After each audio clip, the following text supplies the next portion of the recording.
El señor abogado secretario dará cuenta de los documentos llegados a la comisión para la sesión del día de hoy. Gracias, señor presidente. Se ha recibido para esta sesión una moción que modifica la Carta Fundamental para disponer la entrega de una renta básica universal de emergencia con los requisitos en las condiciones y por el tiempo que señala. Se ha confirmado la asistencia para la sesión del día el señor ministro de Justicia y Derechos Humanos, señor Hernán Larraín, acompañado de su secretario de Justicia, señor Sebastián Valenzuela, el jefe de la división judicial, señor Héctor Meri, de la jefa de la división jurídica, señora Mónica Naranjo, del jefe de departamento de asesoría y estudios, señor Milton Espinosa, y de la abogada de la división, señora Rocío González. Eso es todo, señor presidente. Muchas gracias, señor secretario. Ofrezco la palabra sobre la cuenta. Ofrezco la palabra sobre la cuenta. Ofrezco la palabra sobre puntos varios. Diputado René Zafirio. Gracias, presidente. Sé que voy a plantear un punto que a usted, presidente, y a los demás diputados también les interesa. Tiene que ver con la interpretación que están haciendo las compañías de seguro respecto de los descuentos que harían a aquellos pensionados con renta vitalicia que opten por el retiro del 10%. Se ha ingresado, probablemente entiendo que se va a dar cuenta mañana, si no se dio cuenta en la sesión de hoy, un proyecto de reforma constitucional que interpreta lo resuelto con motivo del tercer retiro, de tal forma que los descuentos los realicen las compañías de seguro a los pensionados de renta vitalicia solo hasta que se pague el total de lo retirado, no con la interpretación que están haciendo actualmente las compañías de seguro, en que ese descuento se lo quieren realizar de por vida al pensionado. Entonces, claro, es una moción parlamentaria, es una reforma constitucional. Yo lo que le quería pedir, presidente, a nombre de su autor principal, el diputado Karim Bianchi, que ingresado ese proyecto le pudiéramos dar la máxima celeridad, porque la verdad es que hay una desazón muy grande en los pensionados de renta vitalicia por esta interpretación errónea, equívoca y malévola que están haciendo las compañías de seguro. Gracias, presidente. Muchas gracias, diputado René Zafirio. Efectivamente, es un tema de preocupación, yo creo que de toda la comisión y del Parlamento. Y por lo mismo, ayer cuando se tocó este tema, habíamos conversado que íbamos a invitar al presidente de la Comisión para el Mercado Financiero, de hecho. Situación que se está tratando de provocar el día de mañana, en la primera parte de la sesión de esta comisión, porque creemos que es un tema urgente, preocupante, así que adhiero absolutamente al punto vario que usted acaba de plantear, señor diputado. Presidente. Diputado Zafirio. Presidente, creo que para esa reunión sería importante que tuviéramos algún informe jurídico que sustente la tesis del descuento hasta que se pague la totalidad del monto retirado. No sé si eso será posible obtenerlo a través de la biblioteca. Sí. Señor secretario, esa reunión nosotros ya nos reunimos con ellos, esa reunión no va a ser simple. De hecho, sería interesante, señor secretario, ¿es posible que la biblioteca Vamos a solicitarlo a la biblioteca? De hecho, hay un abogado de la biblioteca que está online con nosotros y le vamos a mandar el requerimiento. Estupendo, para poder tener los antecedentes, si es que es posible tenerlo el día de mañana, claro. Y ahí proceder a la discusión con esos antecedentes sobre la mesa. Sí. ¿Ya? Pero un tema que Gracias, obviamente presidente. hoy día está generando una preocupación. Recordemos también, y en esto quiero también ser claro, esta es una discusión no nueva por parte de esta comisión. Yo recuerdo claramente hace 7 meses atrás, cuando el diputado Walker era presidente de la comisión, señaló con mucha fuerza la importancia y necesidad de poder llevar adelante una mesa de trabajo en conjunto con las aseguradoras, a las que tuvimos en esta sesión, el gobierno y obviamente la comisión, para poder establecer algún tipo de herramienta alternativa. De hecho, se hablaba que esto, para no dañar la propiedad de la aseguradora, pudiera ser entregado por el Banco del Estado y que en definitiva mes a mes se fuera pagando. Es decir, nosotros planteamos como comisión varias opciones que lamentablemente no llegaron a buen término por negativa, tanto del gobierno como de la aseguradora en su momento. Pero creo que mañana, si es que acepta la invitación el presidente del mercado, de la Comisión de Mercado Financiero, podemos tener una rica discusión respecto a eso, la cual me encantaría que el Ejecutivo también se pudiera hacer parte. Terminada la cuenta, la sesión del día de hoy tiene como propósito dar inicio a la tramitación de dos proyectos de ley.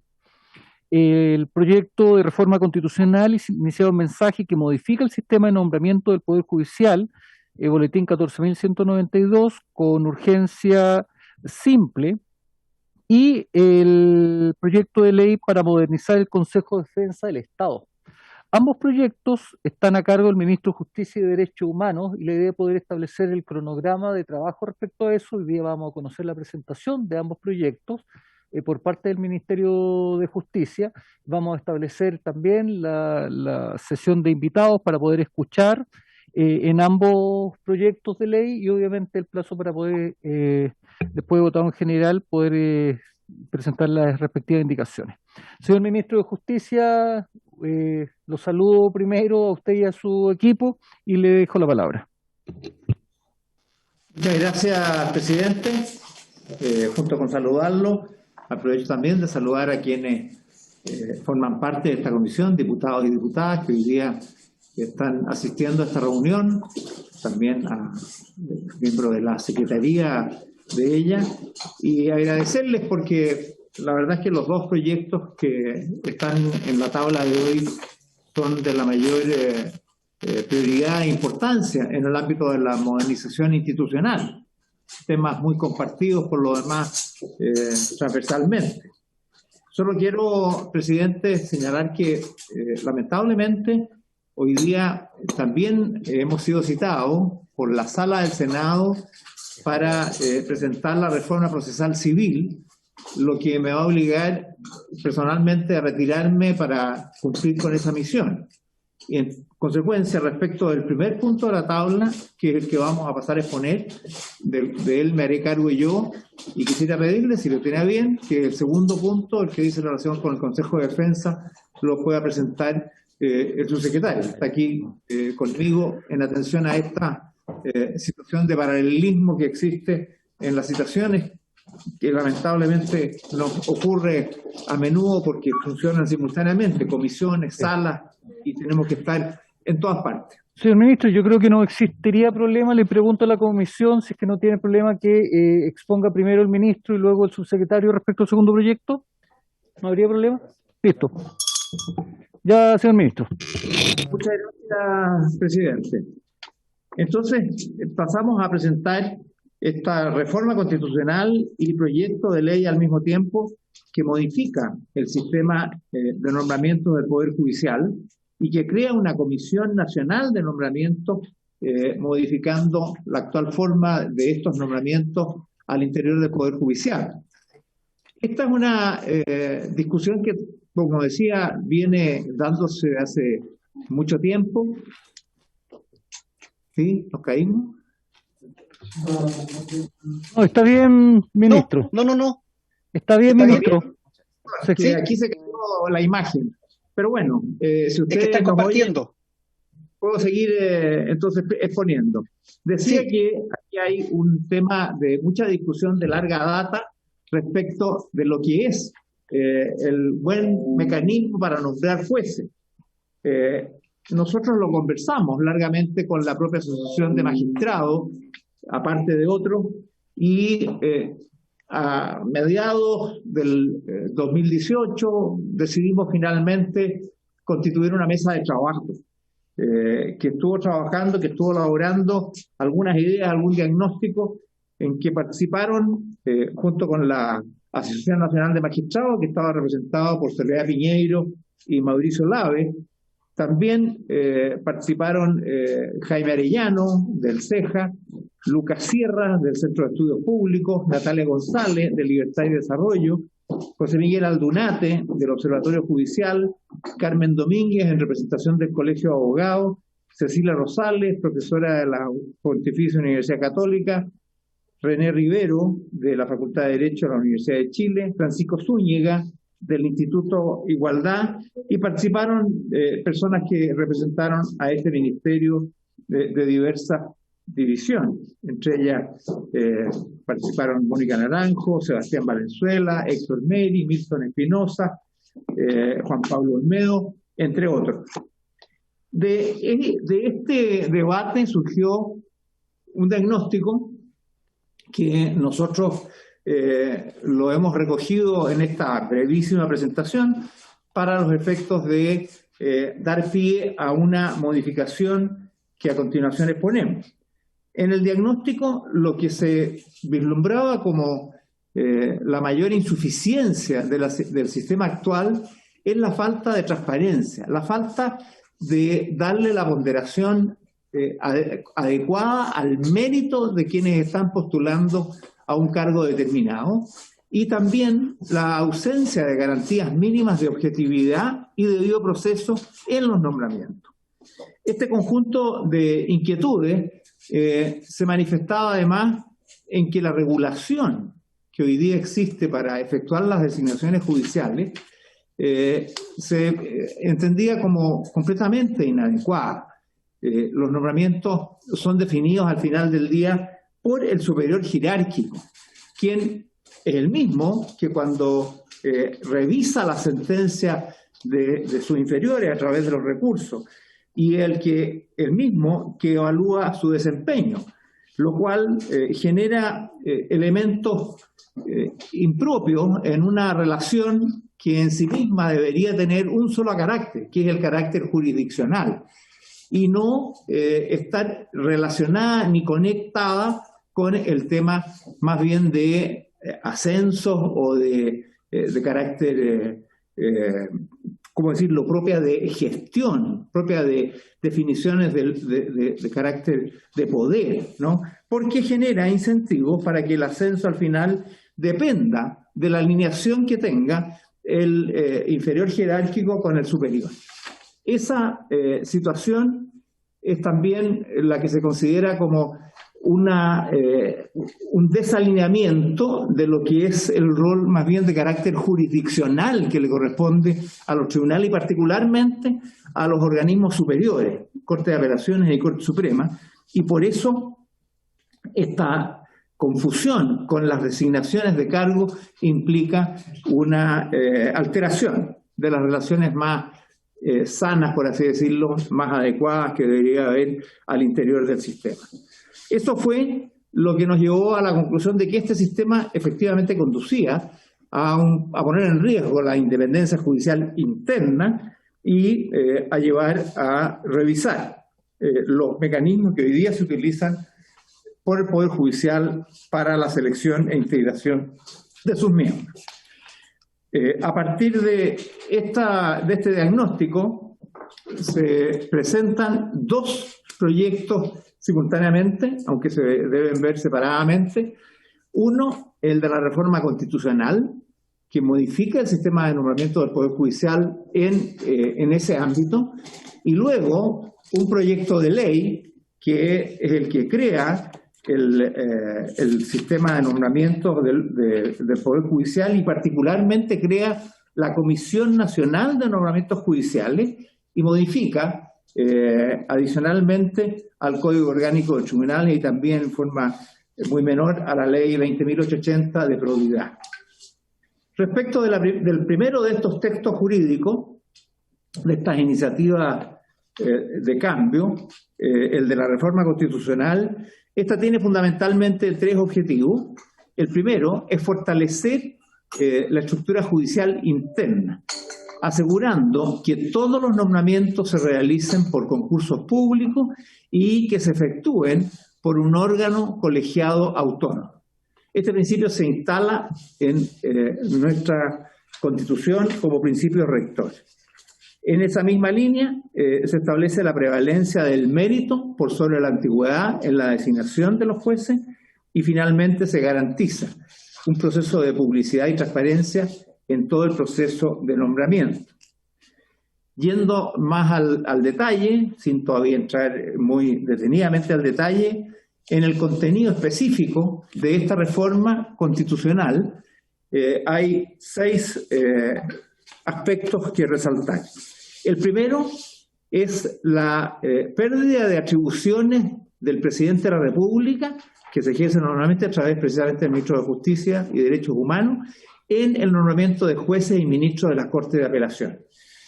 Hago de inmediato la salvedad que respecto de los nombramientos de los ministros de la Corte Suprema no hay una modificación sustantiva a la forma como hoy día se realiza. Esto es a la existencia de una quina que forma el Pleno de la Corte Suprema, a la selección dentro de esa quina por el presidente de un nombre y a su ratificación posterior por el Senado.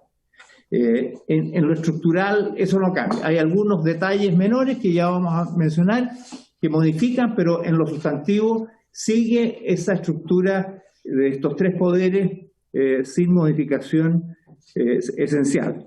Pero sí, respecto a las atribuciones que tiene el presidente de la República, en virtud de la cual nombra a los ministros de la Corte de Apelaciones a propósito de las ternas que elabora la Corte Suprema, o al resto del escalafón primario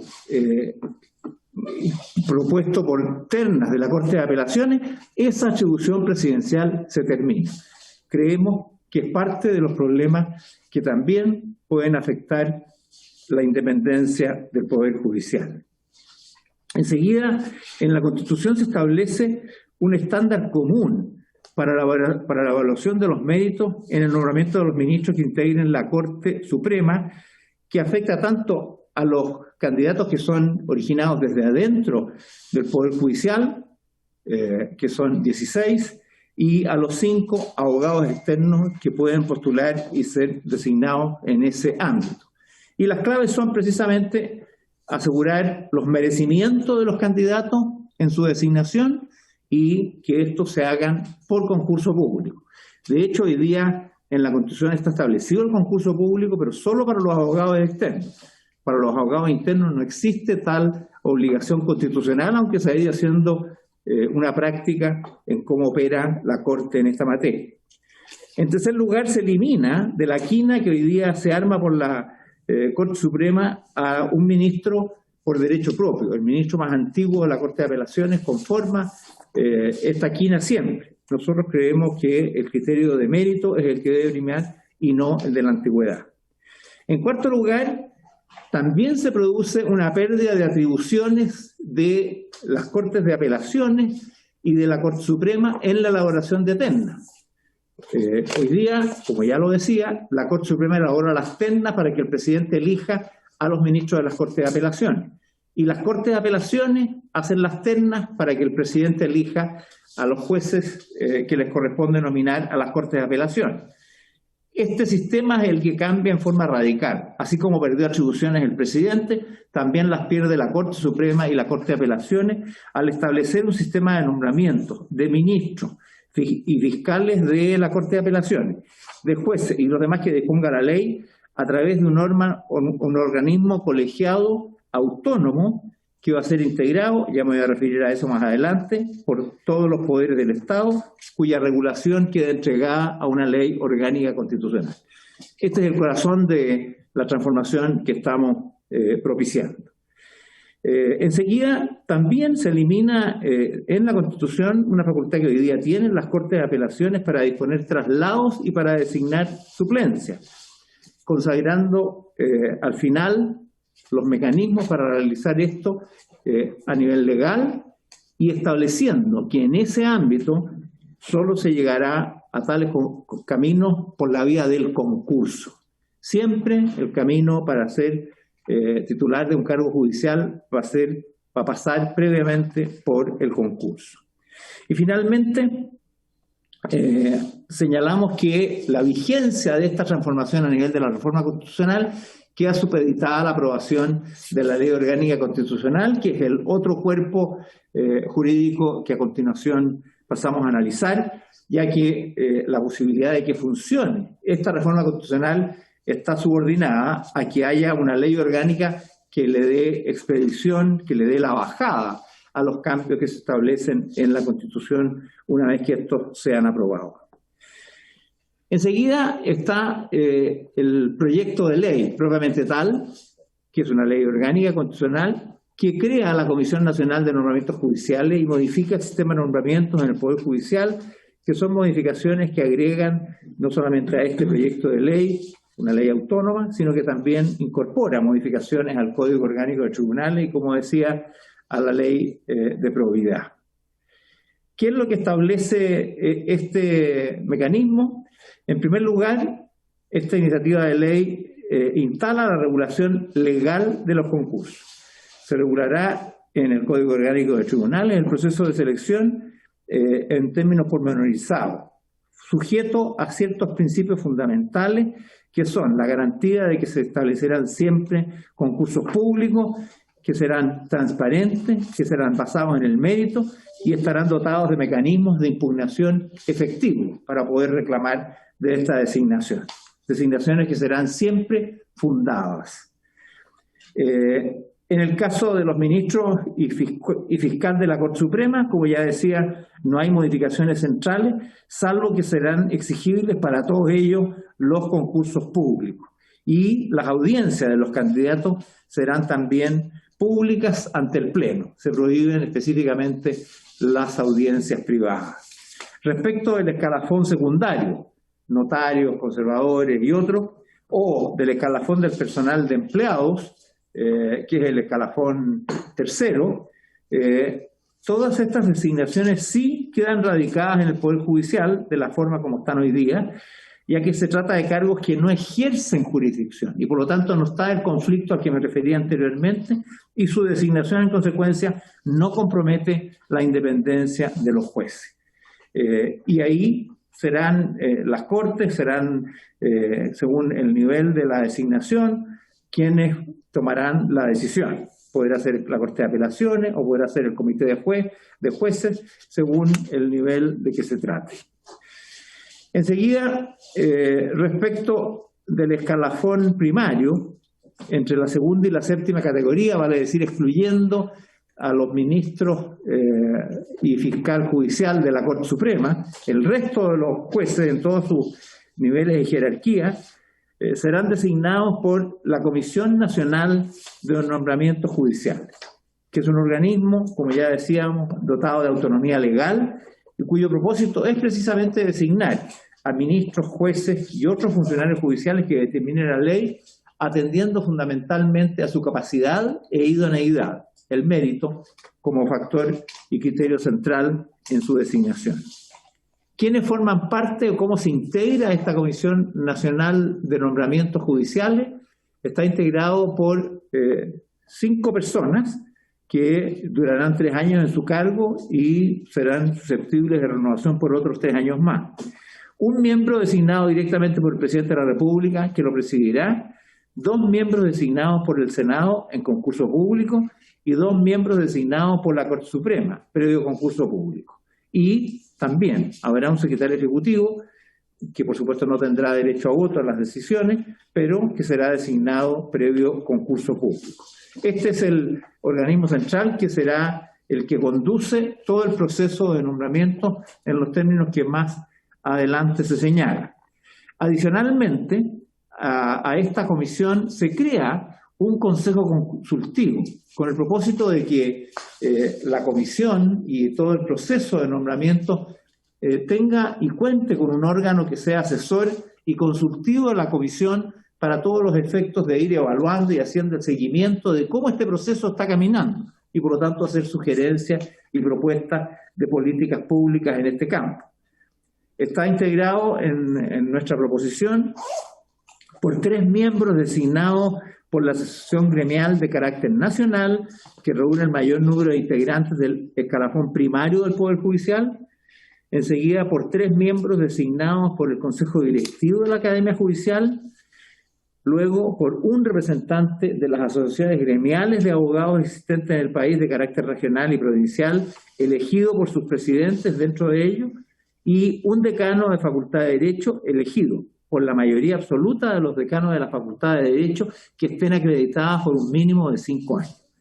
Este conjunto de personas, 8, tiene como propósito, como decía, ser el organismo, el ente con el cual pueda conversar la comisión para ir teniendo un insumo, como ustedes pueden apreciar, de quienes son partícipes de estos procesos, como son los jueces, los abogados, los académicos, pero desde una perspectiva externa y asesora.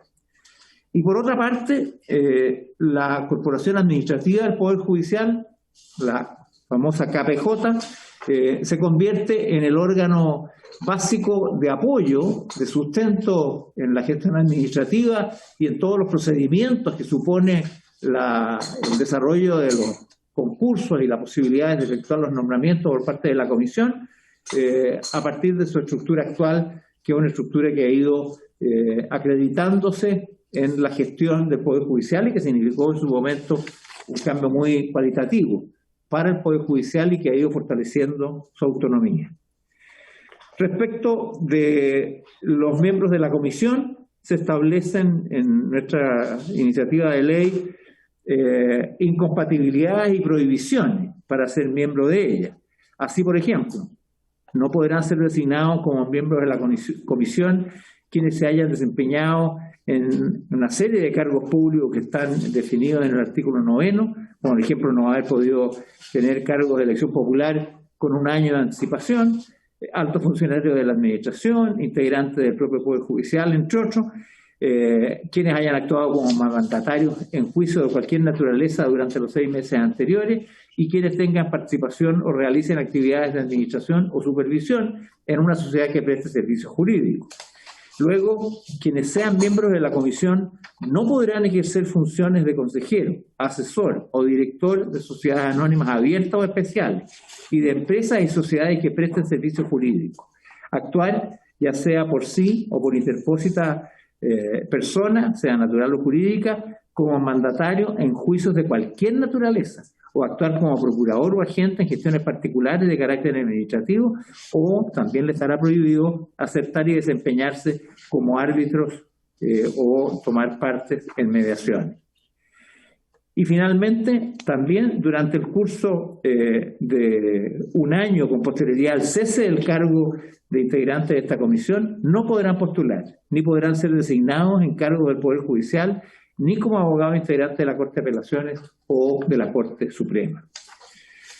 Por otra parte, siguiendo en la regulación de los concursos, cada vez que un miembro de la comisión tenga que intervenir en un proceso en donde participen las personas referidas en un artículo, que son familiares, cónyuges, etcétera, y en general, cuando tengan interés directo o indirecto en el nombramiento sometido a su conocimiento, que exista cualquier circunstancia que le reste imparcialidad, deberán inhabilitarse. Y esto es un principio sumamente importante para evitar toda sospecha de tráfico de influencia, de nepotismo o de favoritismo que no corresponde bajo ningún concepto.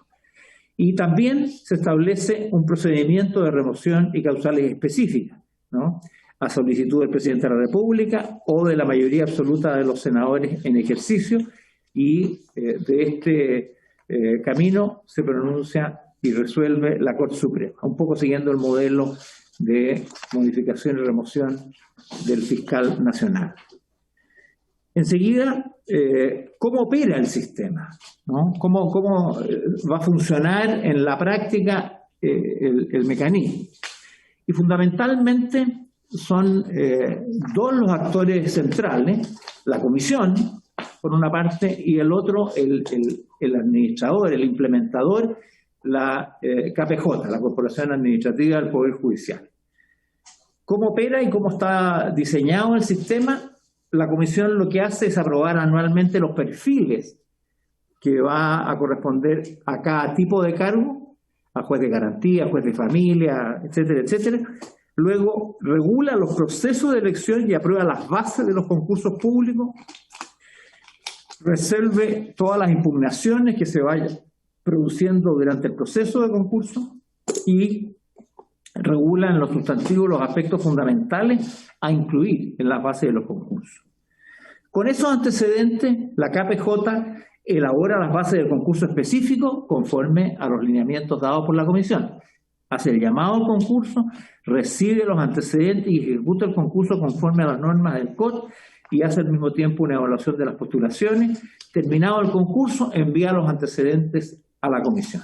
Y la comisión, con esos antecedentes, realiza las entrevistas personales de los que estén nominados en los cargos principales de la nómina, evalúa esas postulaciones, asigna los puntajes y finalmente decreta los nombramientos por resoluciones fundadas.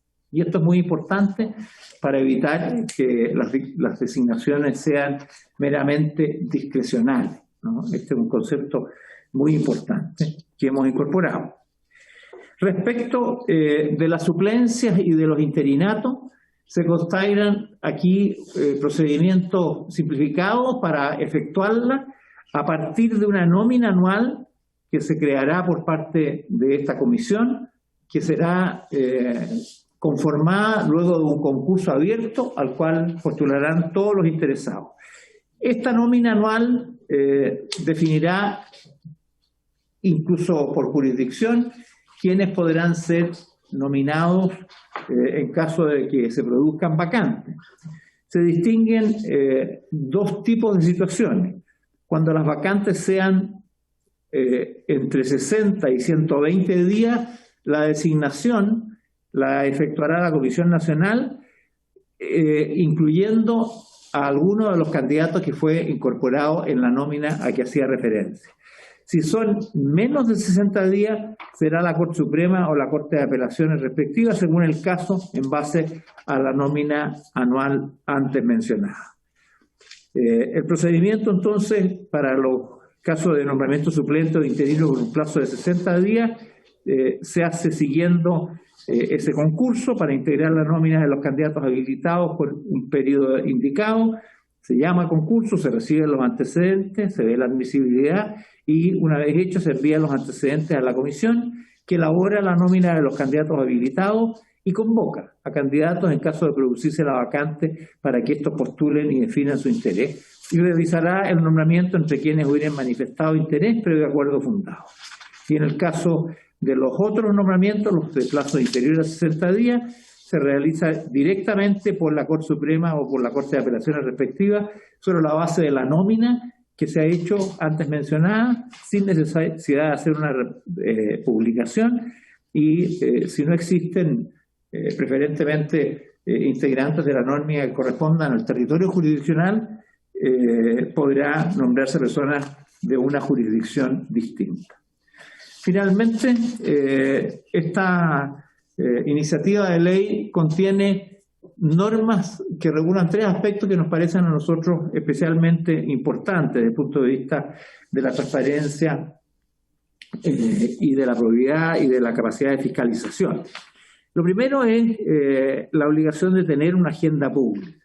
Será obligación de todos los ministros, fiscales, relatores y jueces tener a disposición del público una agenda diaria que se publicará y consignarán todas sus actividades, sus audiencias privadas y todas las reuniones efectuadas relacionadas con un procedimiento judicial o una investigación en la que intervengan o vayan a intervenir o con una decisión o actuación que realicen en virtud de su investidura.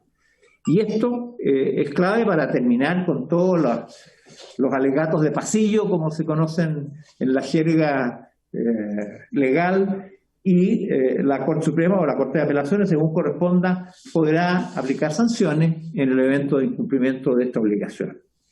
Enseguida se establece la obligación de publicar anualmente en el portal de Internet el listado de los nombramientos de los jueces de árbitros que se efectúe durante el periodo respectivo y finalmente se regulan las visitas que los ministros de la Corte Suprema realizan en las Cortes de Apelaciones y las que realicen esto con una manera de asegurar el acceso a la información de todos los trabajos e informes que ellos elaboren, la obligación de que cuando se realicen esas visitas se hagan audiencias públicas de manera de poder oír no solo a los internos interesados del propio Poder Judicial, sino que a personas externas, que pueden ser los propios abogados que participan, profesores o cualquier otro integrante.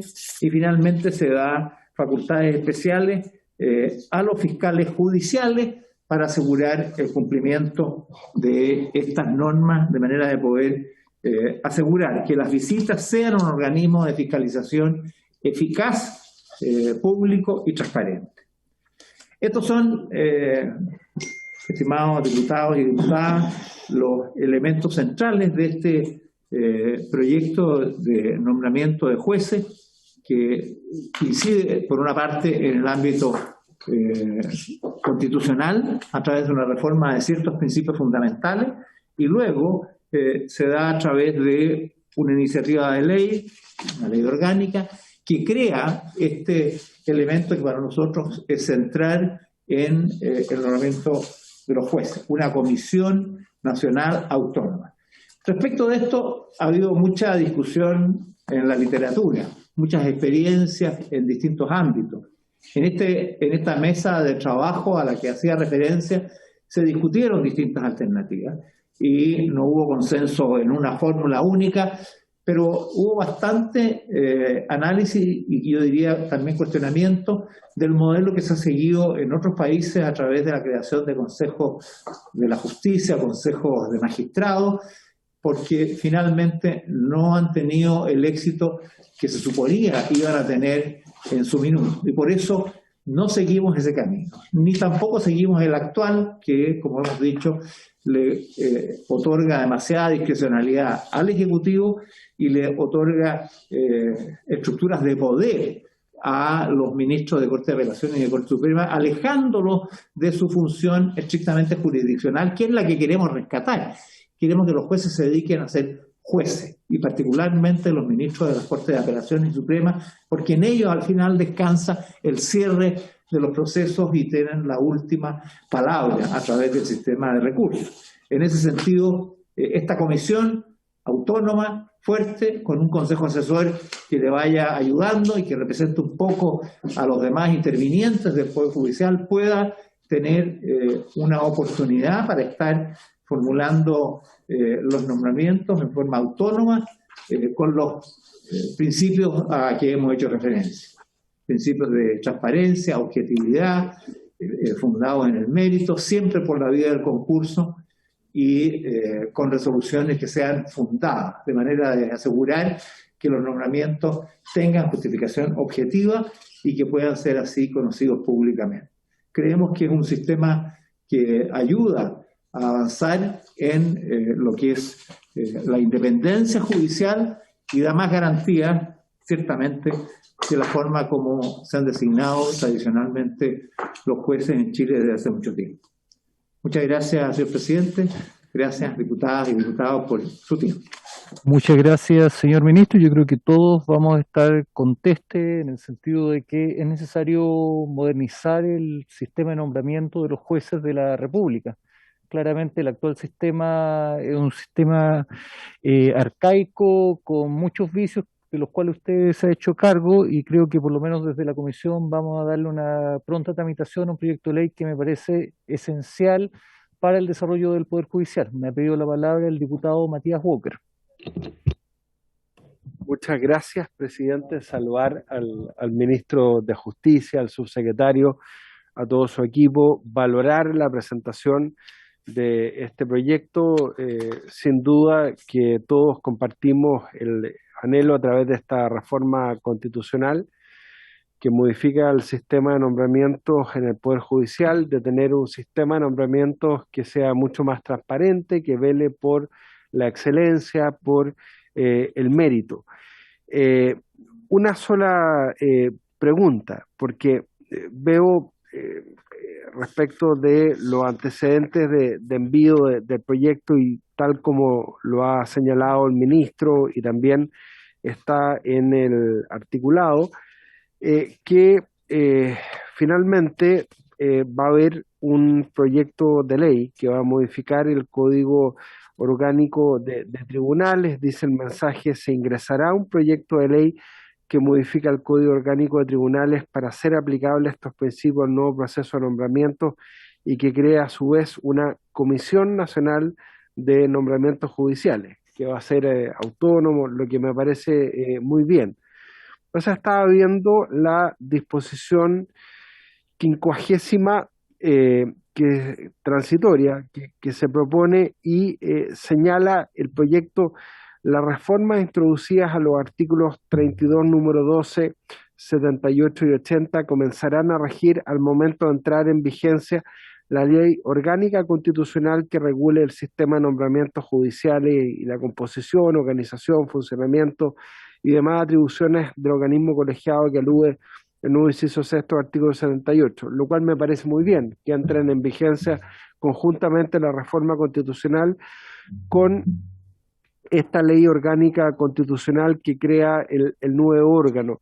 La pregunta concreta, estimado ministro, por su intermedio presidente, es si no evaluaron ponerle un plazo, a autoimponernos un plazo para el envío de este proyecto de ley, cosa que no aprobemos la reforma constitucional y después la reforma al Código Orgánico de Tribunales probablemente tal se dilate en el tiempo porque además está sujeta su entrada en vigencia a ese evento. Gracias, presidente.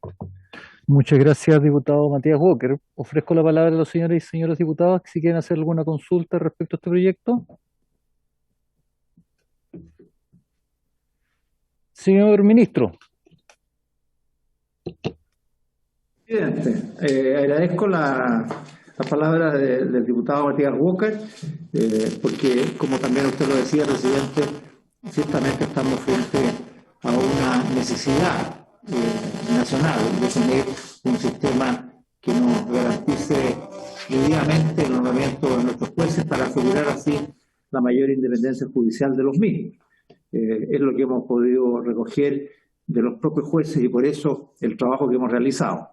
Respecto de la consulta más específica, efectivamente nosotros ya ingresamos la reforma constitucional y al mismo tiempo este proyecto de ley orgánica constitucional que tiene por una parte los elementos a través de los cuales se... Señor ministro, parece que tiene un pequeño problema con su audio, no se escucha muy bien.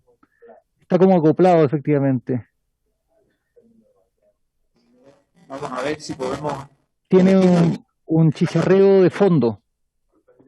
A ver, presidente, ¿ahora sí? Así es, ahora sí, señor ministro. Muchas gracias. Simplemente decía que valoraba las palabras del diputado Matías Walker y también las suyas, presidente, porque todos coincidimos en la necesidad de avanzar de una manera eficaz y segura en un nuevo mecanismo de nombramiento de jueces que garantiza la independencia judicial. Y eso, agregaba, es lo que trabajamos con la Asociación de Magistrados que llevó a esta mesa de trabajo y que incluso en enero del 2019 hubo un seminario internacional en que participó el relator de Naciones Unidas para la Independencia Judicial, en el cual pudimos ver este proyecto, este diagnóstico, estas ideas, con mucha participación del mundo judicial y también de la academia. Fue del mayor interés posible y a partir de esos insumos es que estructuramos este proyecto. Y luego estaba manifestando que nosotros hemos presentado dos cuerpos legales. Uno, una reforma constitucional, que son los principios básicos, que sacamos incluso alguna suerte de mayor reglamentación que hoy día existe en la Constitución para delegarlo, desplazarlo hacia la ley orgánica. Y esta ley orgánica contiene la creación del Consejo de Nombramientos Judiciales, la Comisión Nacional de Nombramientos Judiciales, y al mismo tiempo incorpora en ese mismo cuerpo legal, aparte de las normas que regulan el funcionamiento de esta comisión, incorpora modificaciones al Código Orgánico de Tribunales. Es una norma que contiene normas de jerarquías distintas, de jerarquía de orgánica constitucional y de ley simple. Ahora, supone que para que pueda funcionar la reforma constitucional tiene que estar promulgada esta ley, porque si no, no es operativa la reforma constitucional. Nos pregunta el diputado Bócar, ¿por qué no le pusimos un plazo para los efectos de asegurar que esa reforma constitucional, una vez aprobada, no caiga en el vacío si esta ley no es aprobada? Es cierto, sería a lo mejor deseable asegurarlo, pero ¿podemos nosotros asegurar y exigir al Congreso que se pronuncie despachando la ley en un plazo determinado, 6 meses, 1 año? Yo tengo la impresión de que eso no está en nuestras armas, no está dentro de nuestras posibilidades como Ejecutivo. Y no sé si, porque esto lo podría sugerir esta propia comisión, incorporarlo como principio, pero creo que eso no es exigible. Es distinto cuando uno dice, dicta una ley que entrará en vigencia cuando el Ejecutivo dicte un reglamento y el Ejecutivo tiene un plazo de 4 meses, de 6 meses, en fin, para dictar ese reglamento. Porque eso es una exigencia que se le puede hacer al Ejecutivo. Pero no tengo la impresión de que podamos exigirle un plazo a los legisladores, porque ¿qué consecuencia tiene que no se cumpla? Existe una ley que tiene plazo, que es la ley de presupuesto, que no puede entrar después del 30 de septiembre, no puede ser despachada después del 30 de noviembre. Pero si no se aprueba en esos plazos, dice la Constitución que regirá el proyecto de ley que presente el Ejecutivo. Y por lo tanto, hay un interés del Congreso por aprobar, porque así influye, cambia, modifica la ley de presupuesto. Y si no lo hace en el tiempo, bueno, el Ejecutivo, el país no se queda sin ley de presupuesto. Ya tuvimos experiencia histórica en ese ámbito algunos años atrás, ¿no? Hay una norma que tiene consecuencias, tiene forma de salir. Aquí no tendría. Si no se aprueba, simplemente la reforma constitucional se anularía si no se cumpliera la dictación de una ley dentro de un plazo determinado. Por eso, quizás no hemos tenido eso en mente, pero sí la necesidad de avanzar conjuntamente con la reforma constitucional en esta ley que despachada va a permitir el cambio constitucional si finalmente así lo aprueba el Congreso. Señor ministro, 2 cosas. Primero, que puedan revisar su parlante, por favor, porque nuevamente se escuchaba harta interferencia. La primera parte estuvo bien, después se escuchaba. Y lo segundo, ratificando lo que dice el diputado Walker, yo no tengo problema en el artículo 50 transitorio. Yo creo que pues está correcto. La pregunta yo creo que ¿cuándo el Ejecutivo presenta la modificación al texto legal? ¿Ya? Para poder tramitar en paralelo y tenga la seguridad que por lo menos en esta comisión usted va a encontrar... Perdón, lo perdimos, presidente. ¿Aló? ¿Me escucha? ¿Me escucha, señor ministro? Parece que tiene problema del audio del ministro. Sí, todos están escuchando. Señor ministro. Señor ministro, ¿escucha usted? No, es que no están escuchando. Presidente, sí, lo ministro, perdimos en un minuto, no sé ahora si me escuchan bien. Sí, lo escuchamos, pero ¿usted escucha la sala? Ministro, ¿usted escucha la sala? Pero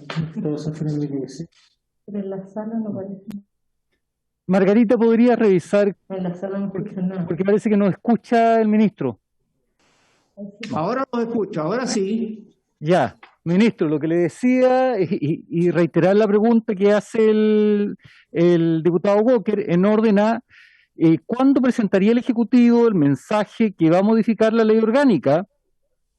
Porque en definitiva existe voluntad de la Comisión en avanzar con el trámite paralelo, creo yo, de ambas normas, para que en definitiva el sistema de nombramiento jueces salga lo más rápidamente posible. Yo entiendo de que, y en ese sentido comparto con usted que la nómina el artículo 50 transitorio nueva es correcta, pero yo creo que podríamos ir avanzando rápidamente la tramitación de ambos proyectos. Entonces, por lo mismo, la pregunta es ¿cuándo ustedes podrían presentar el proyecto de modificación legal? Presidente, nosotros ingresamos simultáneamente con la reforma constitucional el proyecto de ley. Tiene el boletín el número 14191. Entiendo que la reforma constitucional tiene el 14192, de manera que están ambos cuerpos legales ingresados para que ustedes puedan realizar el estudio de ambos. Por eso mismo que hice una presentación no solo de la reforma constitucional, sino que del contenido de la ley, porque ese texto está también ingresado y por lo tanto está en su poder y conocimiento. Ya, muchas gracias. Me ratifican efectivamente el secretario de que al parecer hay un problema con la Secretaría General respecto a la tramitación conjunta. Disculpe, pensaba que ustedes no habían ingresado al proyecto, entonces vamos a conversar con la Secretaría General respecto a este tema, ¿ya? Para poder avanzar en conjunto, porque creo que vamos a avanzar con el proyecto de modificación constitucional y creo que en paralelo podríamos avanzar también en la discusión de la ley orgánica. Perfecto, presidente. Eso es lo correcto. Audiencia, es importante que quienes opinen de ambos, porque si no, no se va a entender la conexión. No basta con decir que habrá un organismo autónomo si no se refieren al proyecto específico de la comisión, con su composición, con sus atribuciones, con su reglamentación. Totalmente de acuerdo, señor ministro. Vamos a hablar con la Secretaría General para poder dar una tramitación conjunta, sobre todo para los invitados que puedan comentarnos tanto la modificación de reforma constitucional como la ley orgánica, ¿ya? Si no hay más preguntas respecto a este proyecto de ley, vamos a establecer entonces, Presidente. Diputado Leonardo Soto. Sí, quisiera hacer algunas consultas al señor ministro, saludar si le parece, presidente, ¿puedo intervenir? Sí, diputado. Ya, gracias, presidente. Saludar al señor ministro, a su equipo y a todos los colegas. La verdad que hace mucho tiempo que habíamos manifestado en esta comisión la idea de que el Poder Judicial se dedique básica y exclusivamente, en la mayor medida posible, a las tareas que son estrictamente jurisdiccionales, resolver todos los conflictos de los ciudadanos y intentando separar de las funciones no jurisdiccionales, que no solo tienen que ver con los nombramientos, sino que también con el control de la responsabilidad funcionaria, el control de la supervisión que se hace desde la jerarquía hacia abajo, y también todos los aspectos administrativos y económicos que hoy día igualmente los cumple el Poder Judicial. Esto es una carga que es bastante intensa. Yo recuerdo que la cantidad de nombramientos, suplencias, subrogancias que establece o que resuelve, por ejemplo, la Corte Suprema, son una tarea gigantesca. Entiendo que son miles las decisiones administrativas que toma la Corte Suprema al año y evidentemente se resta de la responsabilidad que tienen en el ámbito jurisdiccional.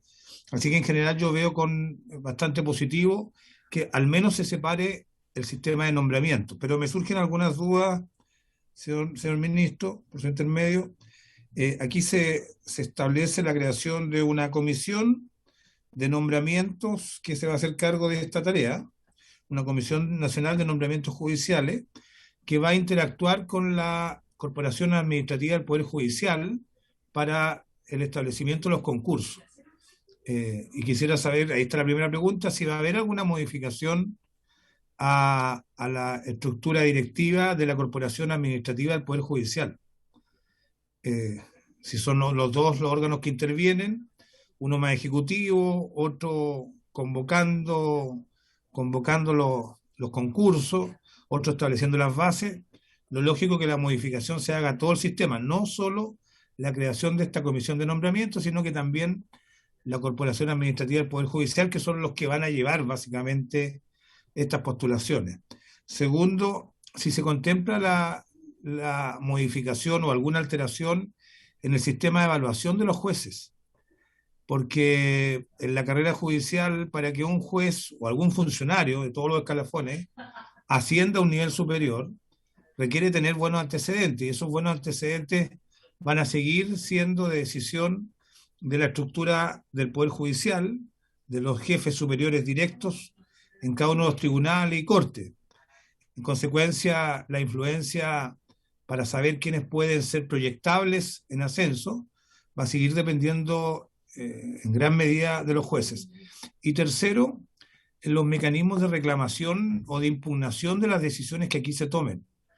Este es un sistema nuevo que, por supuesto, parece bien interesante, parece bastante bien elaborado, pero sabemos muy bien que todo procedimiento administrativo tiene que tener superiores que puedan recibir o puedan acoger las impugnaciones que se produzcan por distintas razones. Esas son mis preguntas, señor presidente. Muchas gracias, diputado Leonardo Soto. Señor ministro. Gracias, presidente. Efectivamente, como bien ha señalado el diputado Leonardo Soto, esta inquietud por concentrar a los tribunales en su labor puramente jurisdiccional constituye un largo anhelo, porque efectivamente al darle otro tipo de atribuciones que podríamos decir entran en el ámbito del poder, de otro tipo de decisiones, como son las designaciones y las conformaciones de las ternas, genera una distracción mayor en la labor de los tribunales y por lo tanto altera su función estricta y puramente jurisdiccional. Y en ese sentido, ciertamente hay mucho que avanzar en esta materia. Las designaciones son muchas, efectivamente. Lo que el Ejecutivo, ¿no?, designa anualmente, en promedio, son del orden de 1.300 designaciones. 1.300. Lo que puede dar una imagen de la envergadura de este tema. Y eso supone previamente la labor de los ministros de las Cortes de Apelaciones fundamentalmente y en una menor medida de los ministros de la Corte Suprema al elaborar las ternas o en algunos casos en las designaciones de suplencia de forma unilateral o unipersonal. Y por lo tanto es una labor que absorbe mucho tiempo y queremos sacarlos de esas labores y dejarlos concentrados en el tema jurisdiccional. Ahora, nosotros entendemos que el rol, llamémoslo ejecutivo y de administración, sigue en la corporación administrativa, no en los ámbitos de las Cortes, es decir, no en el ámbito de los jueces. No estamos haciendo un cambio a la estructura de la Corporación de Administración del Poder Judicial, que tiene un consejo en donde participan ministros de la Corte Suprema, pero que al final ha logrado consolidar una estructura bastante completa, bien implementada desde el punto de vista de personas, de recursos humanos, con buenos equipamientos y con presencia territorial. Y por lo tanto, la Corporación Administrativa funciona bien. Nosotros inicialmente evaluamos la posibilidad de que esta Comisión Nacional de Nombramiento tuviese su propia estructura orgánica, ¿no? Porque eso probablemente, a propósito de la inquietud del diputado Soto, habría sido más congruente con un órgano enteramente autónomo. Pero la verdad que desde el punto de vista de lo que significa configurar esta corporación con equipos de personas, con infraestructura física, con equipamiento de otro tipo y con presencia de nuevo territorial, implicaba un gasto demasiado significativo, demasiado cuantioso. Y en ese sentido pensamos que lo razonable era utilizar esta infraestructura que ha probado ser bastante eficiente. De hecho, el Poder Judicial ha logrado ir administrándose bastante bien. Y las tareas jurisdiccionales no se han visto distraídas por la labor que tienen finalmente en un consejo directivo de la corporación. Es la corporación la que tiene su director ejecutivo y sus equipos a través de los cuales funcionan. Y por lo tanto, nos sumamos a eso con algunas modificaciones, con algunas mejorías de personal y de recursos que permitirán mejorar su labor, pero en lo fundamental no hay un cambio en la estructura. Hay una instancia que es la que tiene la Comisión Nacional, cuyo propósito es tomar las decisiones. Y desde el punto de vista de las impugnaciones, el grueso de las impugnaciones, aquellas de carácter sustantivo, recaen precisamente en la propia comisión. Y la corporación administrativa tiene el rol de implementación, de ejecutar, ¿no? De llevar adelante lo que dice la comisión, y luego, una vez que estructura los ordenamientos según las bases que le han dado, los lineamientos que le han entregado desde la comisión, le entrega a la comisión para que ésta elija dentro de los primeros incorporados en la nómina, a través de entrevistas personales que va a tener que hacer la comisión y de una decisión final entre los que califiquen para que esa comisión designe. Por lo tanto, creemos que la posible interferencia o el rol de alguna manera influir en las decisiones de la comisión por parte de la corporación son bastante escasas. Y creemos que el sistema se va a bastar a sí mismo, porque estos 5 integrantes que van a ser escogidos con mucho cuidado van a ser finalmente los que respondan. Y las impugnaciones, repito, en lo fundamental recaerán en ellos. Hay algunas, como lo vamos a poder apreciar cuando discutamos el proyecto, de carácter menor en temas administrativos, que las va a poder ver y revisar la corporación, pero nada que sea sustantivo al efecto de la designación de los cargos. Por lo tanto, nosotros creemos que, claro, en un esquema ideal, si tuviésemos los recursos suficientes, pudiéramos tener una comisión con toda la infraestructura de personal, equipo, y edificios y oficinas a lo largo del país, pero no están los tiempos para efectuar esos gastos, sobre todo teniendo una corporación administrativa que funcione y nos da tranquilidad de que los procesos se van a poder realizar en forma debida. Hoy día, como todos sabemos, los recursos son urgentes para enfrentar la crisis sanitaria, la crisis económica, la crisis de empleo, en fin, algo en lo que ustedes están trabajando muy arduamente en estos días con el gobierno.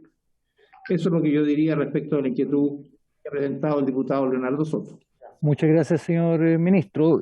Vamos a establecer al tiro, diputado Soto, respecto a este proyecto, vamos a conversar, como dije en un comienzo, con el secretario general para poder tramitar ambos proyectos en paralelo, y vamos también a fijar fechas de sesiones para estar escuchando expertos, al Poder Judicial también, que creo que es importante escucharlo, a la Corte Suprema y a los magistrados en su organización. Diputado Leonardo Soto. Sí, solo para concluir mi observación. Lo que pasa, presidente, y por su intermedio, el señor ministro, que yo comparto la idea de fortalecer la independencia en la toma de decisiones de nombramiento al interior del Poder Judicial, con esta comisión especial que se está creando. Pero creo que hay que tener presente que también participa la Corporación Administrativa del Poder Judicial, que en su consejo directivo sigue manteniendo la estructura ligada directamente a las Cortes Superiores de Justicia. El consejo directivo de la Corporación Administrativa del Poder Judicial lo compone el presidente de la Corte Suprema y 4 ministros de Corte de Apelaciones designados por el primero. Es decir, ahí está la estructura fundamental, el núcleo esencial del Poder Judicial, que es el que administra toda esta pirámide jerárquica, y que en definitiva es previsible que pueda haber algún conflicto con esta comisión de nombramientos que tiene que ver con gente externa. Me gustaría que no me diga que sí ahora, pero si pudiéramos evaluar en el camino, establecer algún tipo de modificación en el Consejo Directivo de la Corporación Administrativa del Poder Judicial. Por ejemplo, una persona que no pertenezca al Poder Judicial le agregaría mucha transparencia, un debate más objetivo y daría mayores garantías a todo el sistema, de que las decisiones que se puedan tomar en esta cadena de nombramientos, donde van a tener varios órganos, esté ausente todo tipo de discrecionalidad y de las prácticas que nosotros queremos erradicar en los nombramientos que han llevado por muchas décadas. En concreto le pido, por su intermedio, presidente, al señor ministro, que evaluemos durante el desarrollo del debate mejorar la transparencia y la objetividad en la composición del Consejo Directivo de la Corporación Administrativa del Poder Judicial para dotar de mayor legitimidad a las decisiones que se tomen en este nuevo sistema de nombramiento. Gracias, presidente. Muchas gracias, diputado. Liberamos entonces al señor ministro para que pueda asistir al Senado y pasamos inmediatamente al segundo proyecto que dice relación con el boletín 13.522-07 que moderniza el Consejo de Defensa del Estado. Entonces va a hacer su presentación también el Ministerio de Justicia. Presidente, gracias. Me aprovecho de despedir y me hago cargo de la inquietud del diputado Soto y también de esta idea de poder ir viendo cómo fortalecemos a la corporación administrativa de manera de que pueda tener certeza que la acción de la comisión de nombramiento va a ser verdaderamente independiente. Y yo creo que eso es parte de los objetivos y si podemos hacer alguna modificación en este consejo, que es como una especie de directorio de una plana ejecutiva, yo no veo inconveniente en el tema. Yo creo que precisamente el trabajo legislativo, en el cual yo tengo siempre mucha confianza, puede ayudarnos a mirar y perfeccionar esta iniciativa. Así que muchas gracias y ahora pasemos a otro tema de mucho interés como es el Consejo de Defensa, su proyecto, una modernización que hemos trabajado con el propio Consejo para los efectos de hacer una transformación y modernización que lo ponga al día en su muy importante labor. Y, presidente, si a usted le parece, nuestro subsecretario puede hacer la presentación en nombre de este ministerio. No, absolutamente, señor ministro. Entonces le entregamos la palabra al subsecretario don Sebastián Valenzuela.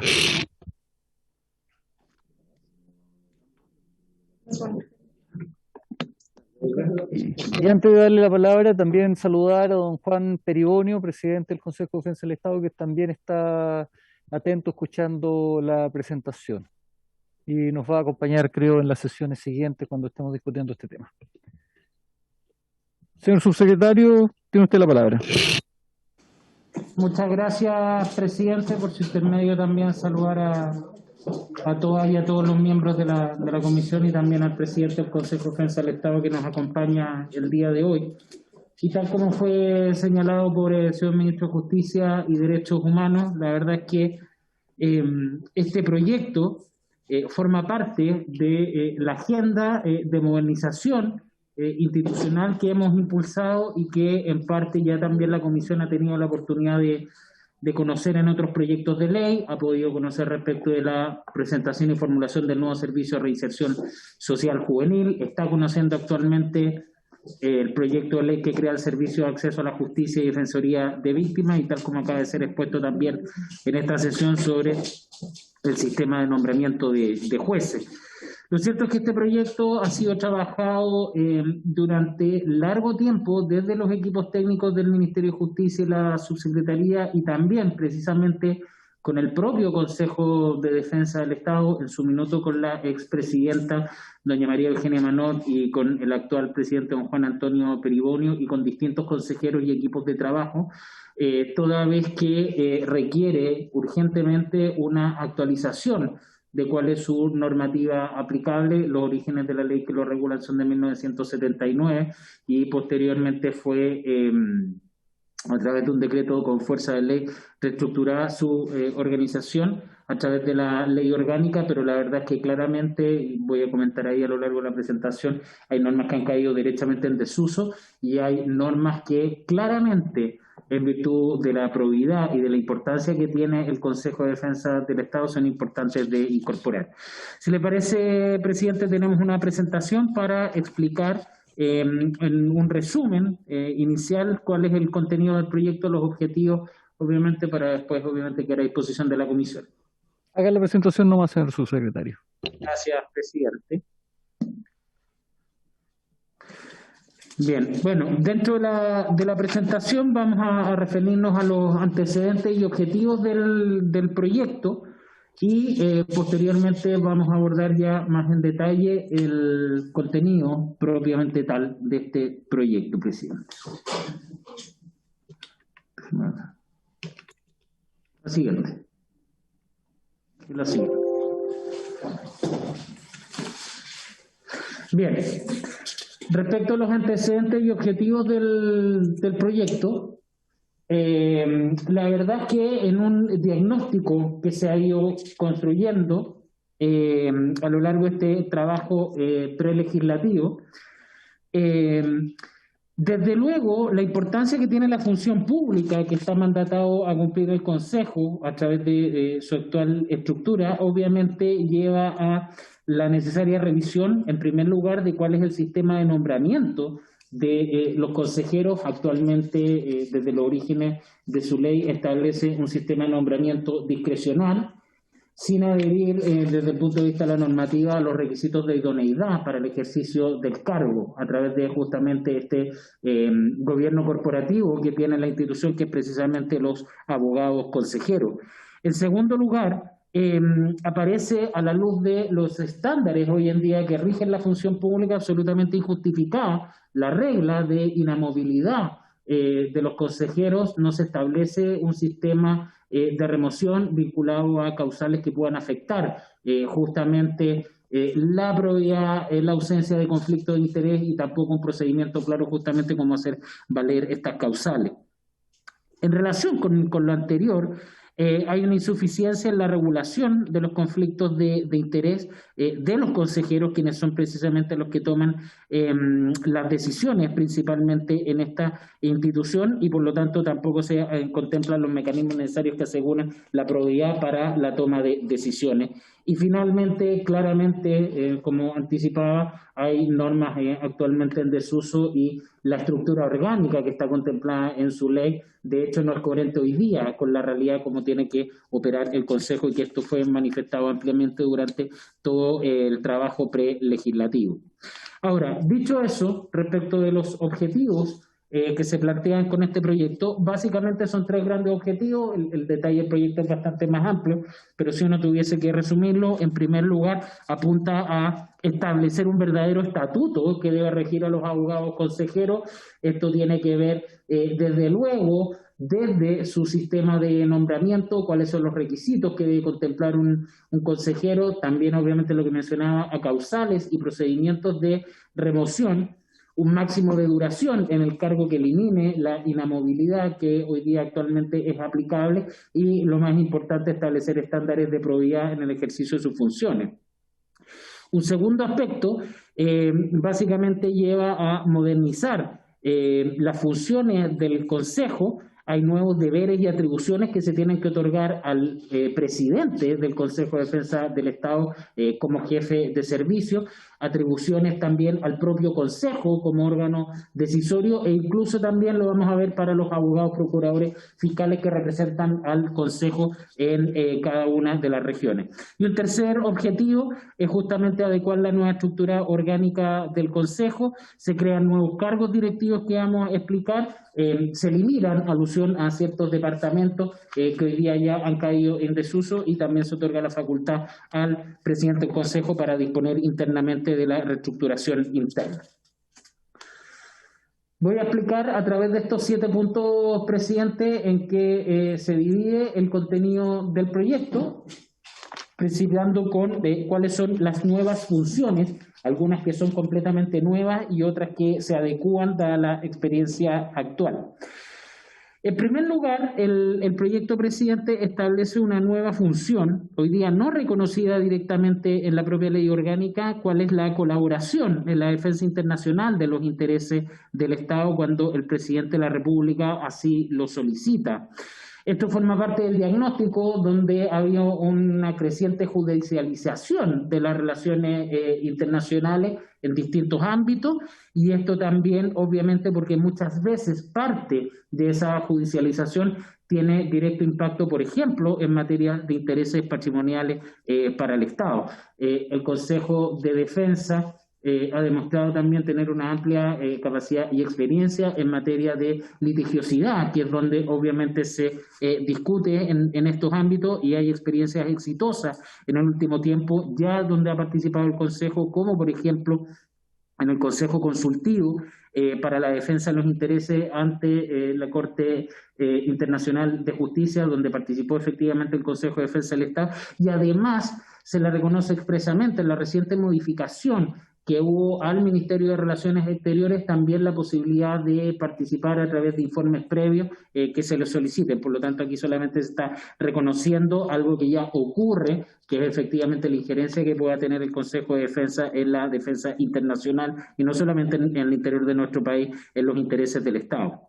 Una segunda función que también es nueva es consagrar la defensa de los funcionarios públicos a petición del jefe de la institución respectiva del servicio que se trate, obviamente cuando esto no se oponga al interés del Estado y que se salvaguarda, porque tiene que ser con una resolución previa por parte del propio Consejo, con un quórum que no es bajo de 3/4 de sus miembros en el ejercicio. ¿Por qué se establece esto? Porque muchas veces en la práctica se ha detectado casos donde se demanda a un servicio público y conjuntamente con la demanda en contra del servicio se demanda al jefe de ese servicio. Pensemos, por ejemplo, en una demanda en contra de un hospital, donde además se demanda al director de ese hospital. Y puede haber casos donde las defensas puedan ser contradictorias y por lo tanto hay veces donde puede ser recomendable tener una estrategia unificada de defensa y por lo tanto en ese sentido, si lo determina el Consejo, porque esto tiene que ser evaluable caso a caso, el Consejo ahí podría asumir la defensa de este funcionario público. De hecho, hay dictámenes ya de la Contraloría General de la República que han obrado en este sentido y han dictaminado que es deber del Estado proveer de esa defensa al funcionario público porque ha sido cometido la presunta falta en la cual se dirige la acción contra el funcionario en el ejercicio de su cargo, por actos en el ejercicio de su cargo. Una tercera función es consagrar expresamente en su ley la realización de una cuenta pública anual. Esto el Consejo de Defensa lo hace, efectivamente por aplicación de la ley 20.500, pero no está consagrado directamente en su legislación. Un cuarto aspecto que se revisa respecto de la función es expresamente establecer la intervención del Consejo en ámbitos penales durante la etapa de la ejecución de la pena. Y esto es, presidente, de la mayor importancia. Pensemos, por ejemplo, en casos donde actúa el Consejo de Defensa del Estado vinculado a casos contra funcionarios públicos por delitos de corrupción, y la condena puede estar vinculada al pago de multas, por ejemplo, y es importante sostener durante la ejecución de la pena el cumplimiento efectivo e íntegro de esas sanciones pecuniarias o aspectos vinculados, por ejemplo, a el comiso de los bienes que se puedan haber incautado durante la etapa de investigación y por lo tanto acá es de la mayor relevancia que el Consejo de Defensa pueda participar. Muchas veces en la práctica esto se hace, pero aquí se observa un vacío de reconocer esta facultad para poder intervenir durante la ejecución. Un quinto aspecto se consagra como una norma programática que el Consejo de Defensa del Estado debe proponder a la utilización de los mecanismos de solución alternativa de conflicto. La verdad es que esto es una tendencia en las reformas y modernizaciones de las distintas instituciones. Así se ha hecho con el Servicio Nacional de Defensa del Consumidor, la Dirección del Trabajo, en propios proyectos que nosotros hemos llevado como Ministerio de Justicia, precisamente en la reforma a la justicia civil, en materia de mediación penal, por ejemplo, o en materia justamente del servicio de acceso a la justicia y defensoría de víctimas, y por lo tanto acá se establece también este aspecto. Otra de las funciones que se consagran tiene que ver con la ampliación de la función que ya cuenta el Consejo respecto a la defensa de los recursos de protección para todos los órganos centralizados. Si bien esta es una función que hoy día ya tiene el Consejo, hoy la ley exige que tiene que ser con un acuerdo previo de los consejeros. Lo que esto hace que tenga un efecto dilatorio. Normalmente siempre que se interponen recursos de protección en contra de los organismos centralizados, opera la intervención del Consejo, pero previamente hay que citar a los abogados consejeros, recabar el acuerdo, elaborar el acta y con eso recién entrar a la defensa propiamente tal en virtud de este recurso de protección, y por lo tanto acá lo que se establece es que no se requiere este acuerdo previo, sino que procede siempre la intervención. Distinto es justamente con los organismos descentralizados que tienen personalidad jurídica y patrimonio propio. Otra de las funciones también que se modifican es una ampliación de la actual función que tiene de la representación del Estado en los asuntos judiciales de naturaleza contenciosa administrativa, en todos los casos en que la acción tiene por objeto anular un acto administrativo. Similar al caso anterior aquí, presidente, la ley hoy día exige un acuerdo previo del Consejo. Esto tiene un efecto dilatorio y por lo tanto, obviamente, lo que se intenta es remover este obstáculo para proceder derechamente a esa actuación. Finalmente, se establece la posibilidad de comparecer en juicio con todas las facultades que establecen los incisos primero y segundo, el artículo séptimo, del Código de Procedimiento Civil. Sabido es que aquí aparecen importantes facultades relativas a transigir, a allanarse, renunciar a los recursos y a los plazos anticipadamente, la posibilidad de comprometer y de percibir, y esto se hace expresamente toda vez que hoy día también se exigen ciertos acuerdos en la materia. Eso es, presidente, lo que tiene que ver con una modernización o ampliación de las funciones de la realidad en la que actualmente hoy día interviene el Consejo de Defensa del Estado. Por otro lado, también con la finalidad de hacer más expedito y más eficiente la toma de decisiones al interior del Consejo, hay modificaciones, por ejemplo, para poder delegar la facultad de aceptar la demanda y de transigir. Se contempla la posibilidad de que esto pueda ser delegado en una especie de subcomité, en 3 abogados consejeros de la especialidad, y con ello se exige en todo caso que debe ser su acuerdo unánime. Se fija un límite no superior a 1.000 unidades tributarias mensuales respecto de la cuantía, y esto tiene que ver con un monto aproximado de 50 millones de pesos. Nuevamente se desconcentra del Consejo completo, que actualmente lo integran 12 abogados consejeros, para poder especializarlo en un grupo de abogados consejeros de la especialidad. Cabe señalar igual, presidente, que en la actualidad, y esto se mantiene, en todo lo que tenga que ver con cuantías superiores a las 3.000 unidades tributarias mensuales, necesariamente para poder transigir se requiere de autorización expresa de parte del Ministerio de Hacienda. Una segunda modificación bajo este objetivo es la posibilidad de delegar la autorización de negociaciones, abrir negociaciones con las partes interesadas en un proceso judicial y aprobar bases inmediatas con miras a llegar finalmente a una transacción. Aquí también se puede delegar en 2 o más consejeros, según lo estime el Consejo, pero también manteniendo el requisito inexcusable de que tiene que ser una decisión unánime para que esto opere en la práctica. Y finalmente, también con este objetivo se establece expresamente la posibilidad que los abogados procuradores fiscales puedan interponer y contestar demandas previa consulta a los abogados consejeros de la especialidad a quienes haya determinado el presidente, y no como sucede hoy en la práctica, en que se exige la autorización exclusiva del presidente y por lo tanto es un trámite bastante engorroso, concentrado en una única persona, la cabeza máxima del servicio. Por lo tanto acá se propende la especialidad a través de los abogados consejeros. También se establece la flexibilidad para determinar un límite en la cuantía de esto. Hoy en día está fijado por ley con un monto no superior a 100 unidades tributarias mensuales, y por lo tanto esto puede ir variando, por ejemplo, dependiendo de la materia o la jurisdicción en que se trate.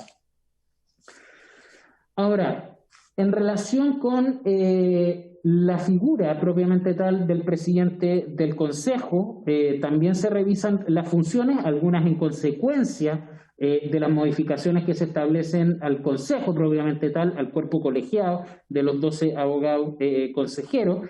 En ese sentido, se incorpora expresamente la facultad de encomendar tareas específicas a los abogados consejeros. Lo puede hacer el presidente en su calidad de jefe de servicio. Hoy día no está reconocido propiamente por ley que pueda hacer un encargo específico a uno de ellos.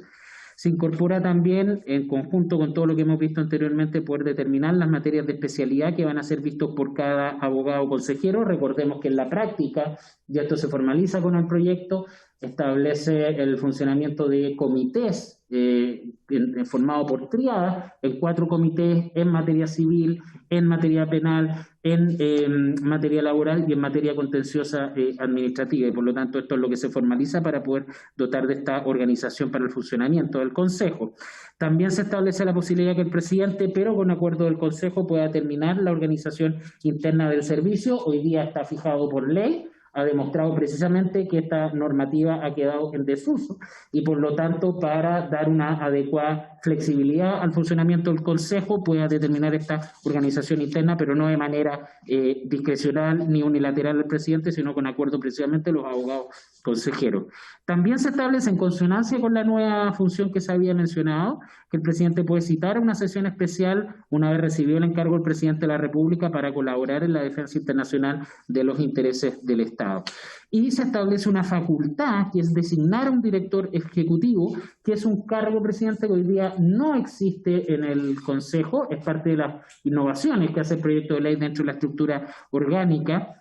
Otros organismos públicos recientemente creados, como por ejemplo el Ministerio Público o el Servicio de Evaluación Ambiental, poseen la figura del director ejecutivo encargado más bien de la gestión administrativa, y acá precisamente para no cargar todas las funciones de la figura del presidente se establece y crea esta figura del director ejecutivo, que es designado por el presidente.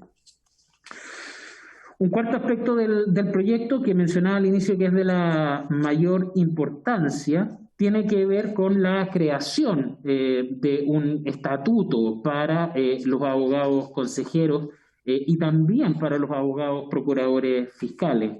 Desde luego, uno de los cambios más importantes es que se cambia el régimen de inamovilidad y se establece un plazo de 10 años de duración máxima en el cargo o hasta cumplir los 75 años de edad, cualquiera de las condiciones que concurra primero.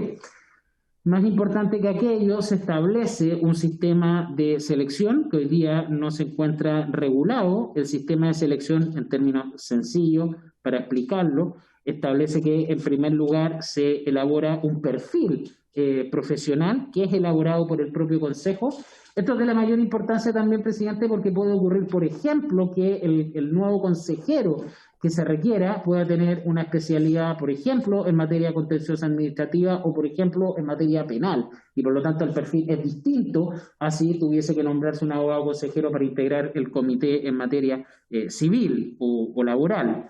Una vez que se elabora este perfil, es el Consejo para la Alta Administración Pública el que realiza el concurso propiamente tal, y finalmente se presenta una quina una vez realizado este concurso en base al perfil que ha entregado el propio Consejo para ser definido finalmente por el presidente de la República. Por eso se hace un sistema justamente que ya no queda únicamente vinculado a una decisión discrecional, e interviene el propio Consejo para poder determinar el perfil que se requiere para ese abogado consejero en particular.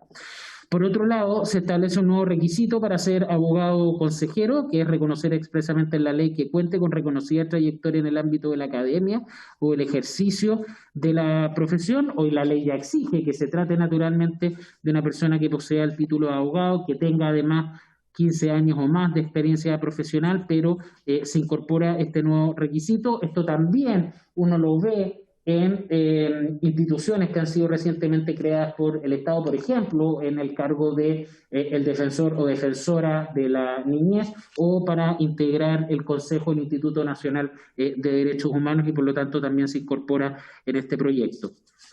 Un paso importante que mencionaba, Presidenta, aquí en cuarto lugar se establecen causales de remoción particulares que aparecen mencionadas aquí en la presentación en la letra D. Y más importante aún, se establece un procedimiento especial para hacer operativas estas causales de remoción. Particularmente se consagra que o a requerimiento del presidente de la República o a requerimiento de un cuarto de los diputados o diputados efectúen por alguna de estas causales, esto es llevado a la Corte Suprema, quien finalmente resuelve. Ahí se regula el procedimiento de cómo lo puede decidir la Corte Suprema. Esto tampoco es nuevo en nuestra legislación. Por ejemplo, esta figura no la puede encontrar en el caso de la remoción del fiscal nacional.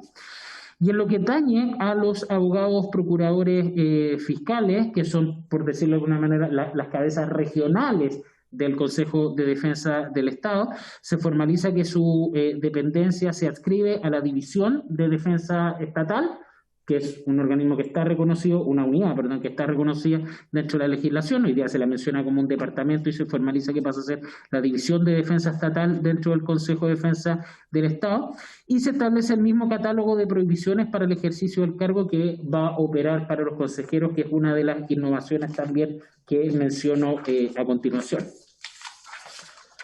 Esto se relaciona precisamente con los conflictos de intereses que se regulan en este proyecto. La primera forma, como uno puede ver una bajada respecto a la regulación de los conflictos de interés, es establecer un catálogo bastante extenso de prohibiciones generales en el ejercicio del cargo para los abogados consejeros y también, como decíamos, para los abogados procuradores fiscales. La verdad es que el proyecto opta no por una dedicación exclusiva, sino por una dedicación de manera prioritaria para el ejercicio del cargo de consejero, pero para hacer concreto esto se establece un listado bastante extenso de prohibiciones, particularmente en el artículo 12 bis, que se propone, tomando también varias prohibiciones que aparecen vinculadas a otro tipo de cargos de bastante importancia, como por ejemplo consejeros del Banco Central o miembros del Tribunal Constitucional, evitando siempre, y estas son prohibiciones de carácter general, que pueda haber el más mínimo hipótesis de conflicto de interés. No obstante aquello, en segundo lugar, como un refuerzo, se establece un catálogo de inhabilidades para casos concretos en la toma de decisiones que tenga que operar respecto de un abogado consejero cuando interviene, por ejemplo, en un comité. Y para ello se establece justamente un procedimiento para poder relevarlo o al propio consejero involucrado u otro abogado consejero, y que esto puede ser conocido finalmente por el propio consejo, por el resto de sus pares. Vamos a explicar también después la intervención de otra innovación, que es el comité de ética, que se incorpora formalmente en o la orgánica del Consejo de Defensa del Estado. También en una norma que se innova, hoy en día la ley lo tiene, pero claramente requiere una modificación, tiene que ver con determinadas prohibiciones, por ejemplo, para ex abogados del Consejo, estableciendo, por ejemplo, la prohibición de participar en determinados cargos públicos, luego el cese en el ejercicio de su cargo por el plazo de un año. Y esto es sumamente importante dado el conocimiento que pueden haber tomado en el ejercicio de su cargo cuando formaban parte del Consejo de Defensa del Estado. Y nuevamente se establecen sanciones, se adecúan sanciones y se establece un procedimiento especial para hacer efectiva esta infracción, si es que se constata la vulneración de esta prohibición.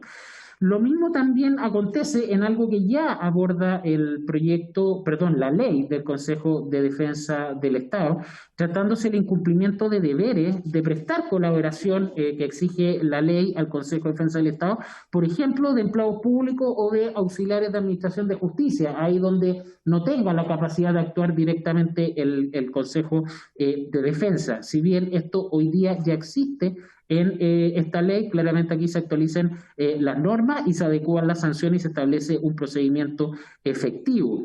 Particularmente importante tiene que ver con los conflictos de interés en que intervengan los abogados. Por ejemplo, un abogado que formó parte de un servicio público deja de integrar ese servicio público y después participa en un litigio contra el Estado, aprovechándose la información que puede haber poseído anteriormente. Ahí también se modernizan las prohibiciones que pueden haber respecto a esta materia y se establecen sanciones como, por ejemplo, la suspensión de la abogacía o el cobro de multa, y esto se entrega expresamente como una falta penal a el ámbito penal y particularmente a los juzgados de garantía.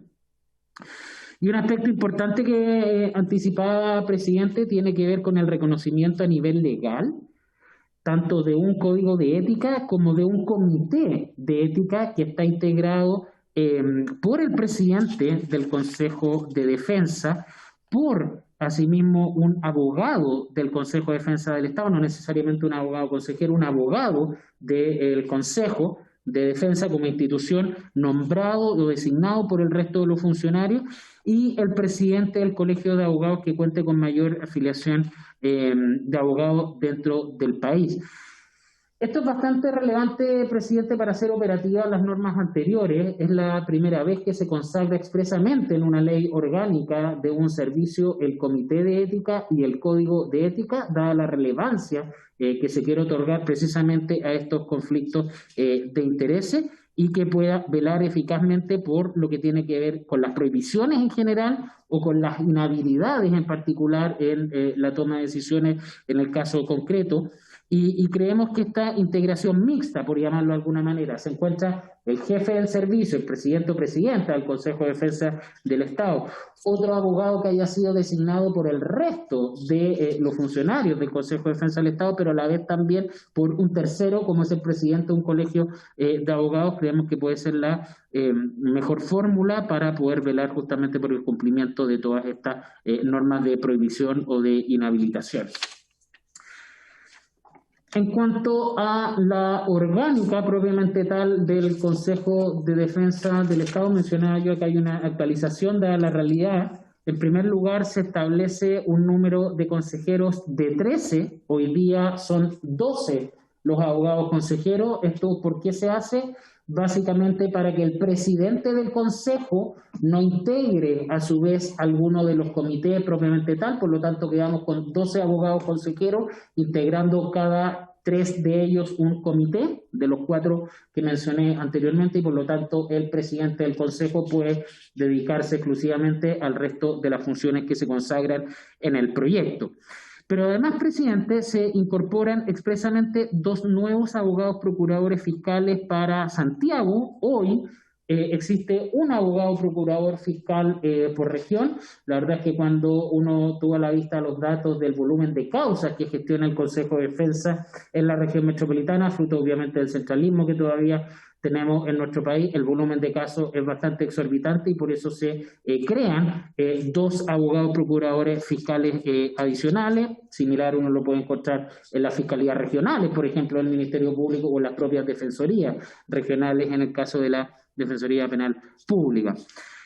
En tercer lugar, se hace una derogación expresa de lo que es el Departamento de Defensa de la Ley de Alcoholes, un departamento que hoy día obviamente ya no rige, y además, como había anticipado, se modifica la denominación ya de la División y no Departamento de Defensa Estatal, del cual van a depender los abogados procuradores fiscales. Y también había mencionado que se crea la dirección ejecutiva a cargo de un director ejecutivo, vinculado principalmente a la gestión administrativa dentro del servicio, y a lo que mencioné también recientemente, la creación del Comité de Ética y el Código de Ética propiamente tal.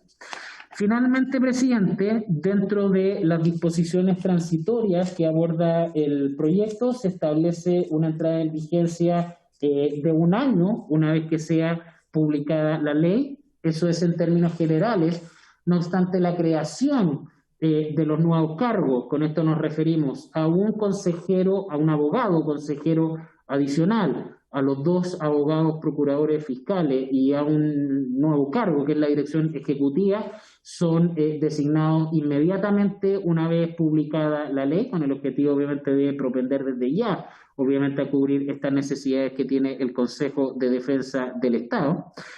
Se establece, presidente, también una disposición transitoria que se haga cargo expresamente cuál es la situación actual de los abogados consejeros. Como ya había mencionado anteriormente, se establece un límite de máximo 10 años de duración, o hasta cumplir 75 años, pero se establece de manera transitoria qué es lo que va a suceder con los actuales consejeros, y básicamente se aplica una regla que van a ir terminando en sus cargos un consejero cada 3 años, para ir aplicando progresivamente esta norma. Y eso se va a hacer considerando en cada etapa, estos cada 3 años, qué consejero es el que tiene mayor antigüedad en el ejercicio del cargo, y esto puede ir intercalado también a su vez a medida que cada uno de los consejeros pueda ir cumpliendo los 75 años de edad. Esto es, presidente, creemos una regla que permite de una manera progresiva ir renovando el Consejo, versus a otros extremos que veíamos, como por ejemplo que esto fuese solo a contar de nuevos nombramientos, pero eso es mantener la inamovilidad en el cargo de los actuales 12 consejeros, o el otro extremo que era hacer cesar inmediatamente los abogados consejeros y proceder a este nombramiento, pero eso es cambiar inmediatamente todo el gobierno del Consejo de Defensa del Estado, y por lo tanto acá se opta por una fórmula equilibrada que vaya implementando progresivamente este nuevo estatuto en cuanto a la duración del cargo. Y finalmente se establece expresamente la delegación para un decreto con fuerza de ley que establezca la planta directiva y se modifiquen obviamente el resto de las orgánicas con todos los cambios y particularmente los requisitos de ingreso al Consejo de Defensa, no solamente para los nuevos cargos, sino para los actuales. Hay además, presidente, un sinnúmero de derogaciones que no vale la pena mencionar en este minuto, en la instancia inicial de presentación del proyecto, pero van a ir dando cuenta a lo largo del proyecto si es que la comisión decide verlo, en particular de la necesidad, obviamente, de actualizar y modernizar esta importante institución, presidente, para el país, para los intereses del Estado y el fisco, y que por lo tanto esperamos que pueda ser acogido con todas las modificaciones que estime la comisión pertinente para poder modernizar a esta institución. Muchas gracias, presidente. Muchas gracias, señor subsecretario. Ofrezco la palabra a algún señor o señora diputada que quiera hacer alguna consulta respecto a la exposición que acaba de hacer el subsecretario, diputado Leonardo Soto. Gracias, presidente. Sí, un par de consultas. Me parece que este proyecto es muy interesante, plantea fórmulas bien novedosas para cambiar el estatuto de los consejeros del Consejo de Defensa del Estado, que vamos a revisar con mucho detalle. Yo no quisiera que la independencia que algunos tienen fuera afectada por este proceso, así que vamos a buscar algún equilibrio. Pero bueno, el Ejecutivo lo plantea como un proyecto que busca modernizar el Consejo de Defensa del Estado, actualizar su estatuto, sus regulaciones, y modernizar también significa darle mayor posibilidad de crecimiento y adaptarlo a las necesidades que hoy día existen. Yo tengo conocimiento de que el Consejo de Defensa del Estado tiene hace mucho rato pendiente un proyecto de ampliación de su planta física, el edificio que tienen hoy día ahí en la calle Agustina, solamente sirve para tareas muy menores. Gran parte de los abogados que litigan en favor del Estado utilizan sus oficinas privadas, no las oficinas públicas, y hay una necesidad urgente de ampliación de esa planta física. Yo no sé si este proyecto contempla mejoramiento en ese sentido, mejoramiento en términos remuneratorios para hacer más atractiva la participación o el trabajo que ellos desarrollan, y quisiera saber si tiene también un informe financiero con recursos adicionales para una verdadera modernización. Muchas gracias, diputado Leonardo Soto. Señor subsecretario. Gracias, presidente. Bueno, compartir desde luego, obviamente, lo manifestado por el diputado Leonardo Soto por su intermedio, presidente, respecto de la necesidad de poder ver en detalle las normas que tengan que ver con asegurar el mejor estatuto para el desempeño de las funciones. Concretamente, yendo a las dudas que plantea, desde luego hay una necesidad que efectivamente está en conversaciones con el Ministerio de Hacienda, y puede dar cuenta también el presidente del Consejo de Defensa del Estado, que se encuentra presente en la sesión, respecto a justamente acceder a una necesidad que tiene el Consejo de Defensa de poder contar físicamente con un edificio que otorgue más espacio. Y cuento desde ya, casi como de manera anecdótica, que hoy no existe en el edificio del Consejo de Defensa la posibilidad de sesionar permanentemente y tener permanentemente los 13 nuevos consejeros que propone el proyecto, sus labores como tal. Y desde luego ahí ha habido ya una autorización desde el Ministerio de Hacienda para poder buscar un nuevo edificio para poder acoger esta ampliación. Y eso desde luego, además de que es algo que ya se tiene contemplado, escapa la necesidad de legislar sobre la materia. Por eso es algo que afortunadamente ha podido ir avanzando de una manera más rápida, obviamente, que lo que debiese ser el proyecto de ley.